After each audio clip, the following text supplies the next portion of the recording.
This is a review of what we're calling the advanced distributive property. So it's still the distributive property, but we're just adding other items in as well.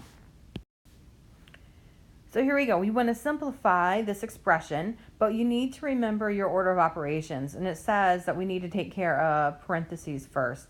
Okay, so within the parentheses, we can't really simplify anything. However, we do have this 2 out front. We have 2 times the quantity of 4x minus 5. And I do need to take care of that first. So I have 3x, and I have plus 2 times 4x. So that is a total of 8x. My 2 times a negative 5 is a negative 10. And then I still have the minus 6 at the end here to carry on.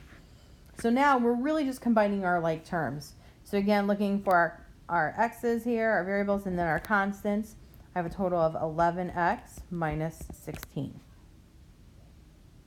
That's it. That's simplified. Again, it's really just combining distributive property and combining like terms. Okay, in this next one here, again, same idea with the parentheses. I can't really simplify within the parentheses, but I do need to distribute my negative 5 to both terms. So I have a negative 5 times a negative 2, gives me a positive 10x. Then I have a negative 5 times a negative 1. So I did this with a lot of negatives, because you really have to remember to watch your negatives and bring them along with you. So negative 5 times a negative 1 gives me a positive 5. Then I have the 6x still at the end. Again, combining my like terms, thinking about alphabetical order, that would give me a total of 16x plus 5. And that then is simplified.